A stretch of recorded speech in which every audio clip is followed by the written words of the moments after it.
Number 2, position yourself to win. Get your ducks in a row. Explain that. And it sounds kind of cliche, but it is true. One of the things that we educate our buyers to do is it's a very simple process to get, if you will, a pre-qualification letter from a loan institution. But they're really literally not worth the paper they're printed on, Mark. One of the things that we do, at least 1 or maybe 2 and sometimes 3 deep, is get an underwriter pre-qualification to a client. Sit down with the client, find out what they can afford first off, find out what they're looking for, what can they afford, and then we literally go through the process in getting an underwriting pre-qualification in order to know what they can qualify to buy. You've had experience in that regard. Absolutely. Many times. There's another step too that we do which is different as well, and a study by National Association of Realtors backed this up. Oh, this is good. When they analyzed over 10,000 home purchases, they found that if clients would do these 2 steps, they were able to get their offer accepted for 5% less than agents and buyers that were not using these simple free strategies. And what those strategies were, Scott, you touched on the first point, which was to get completely pre-qualified at an underwriting level. It doesn't cost you anything, but what that tells the seller is that you're serious. You're removing any doubt when that seller's looking at 5 or 10 offers. They know that you will close escrow if they accept that offer. That's critical. And Mark, we've had offers accepted for thousands of dollars less than other offers that were submitted because the listing agent and the seller looked at that offer and knew that our clients were pre-qualified. Absolutely. The second part of that study they found was if the buyer gets their own representation. Good point. That's also critical, and what buyers don't seem to realize. A lot of buyers mistakenly think, oh, I'll just go directly to the listing agent and cut a deal. And what the study found, which is I've seen over 20 years to be true, that if a buyer gets their own representation, they actually get the offer accepted less than when they try and go directly to that listing agent. In addition, it's no different than if you had to go to court on trial for your life. Are you going to let the other side pick your attorney and pay for him? And it's important, Mark, that to the the non-educated buyer out there to know what this is, what you're referring to. Yes. The buyer-broker representation agreement, and this, I would predict in not too distant future, this will become mandatory within the Department of Real Estate in California. But it really came about because when I want to sell my home, I contact a listing agent, and I go into a listing agreement with that agent, and that agent and I negotiate a certain percentage of the sale price for a commission. Well, that listing agent then deals with the buying representation, the agent that represents the buyer.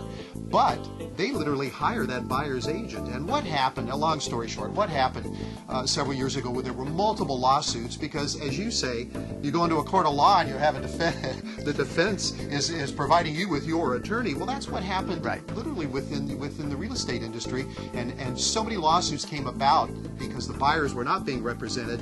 The fiduciary was not to the buyer, even though you were the buyer's agent. You were literally getting in bed with a listing agent and getting that price as high as you could get it to maximize that commission split. Things have changed. We very much use that buyer broker, and our fiduciary is to that buyer. Absolutely. The final point I'll make on getting your ducks in a row is we also will take a look at your credit score. And there's a real important reason that you understand this. Lenders get more money and actually make more money the lower you are on your credit score. So it's in the lender's best interest if you were below prime interest rate or prime qualification. So what we do as the real estate agents is we actually look at the credit score and find out, are you close to bumping up to the highest score possible? And we have a lot of strategies that we use and we'll get to later in this video. But you want to do that in step 1 and at the very beginning of the process, because we want to make sure that you are going to be able to get the best loan that you can. And just one example, Scott. We did this with one client. We were able to get him from I believe it was a 718 FICO score, which was just below prime interest rate.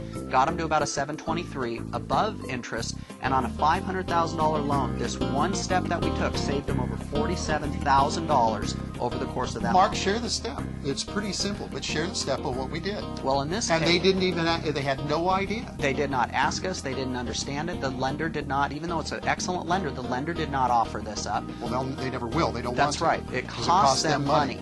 And so what we did, we looked at them and saw that they were right below the threshold for an approval. And most agents would be, oh great, we got approved. Well, because we took it a step further, we looked and noticed they were at 718, and we knew if we could get them above 720, because that happened to be the bank's threshold for prime.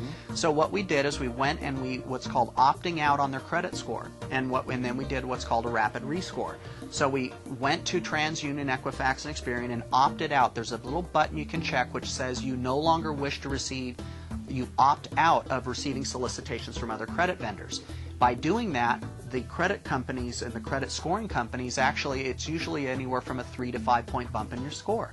So that's all we had to do in this one case for this one client, but we got them prime, and in the end, they saved over $47,000 on that loan. Again, Mark, pick the right agent. Absolutely. We'll go back to number one. Most agents are not going to go to this extent. That's right. To represent a buyer. They're just more interested in getting their offer accepted and making a commission. And ask yourself as well, why would somebody do extra work on themselves simply so someone else could make more money? And the reason that we do is because we know we're not just earning your business, we want to earn your friend's business and your lifelong trust.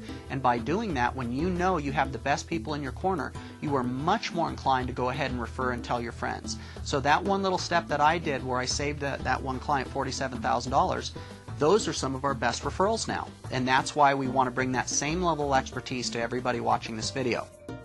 This concludes Step 2 in the Von Muser Real Estate Group's Preferred Buyer program. Keep an eye on your email for additional strategies coming your way, and thank you.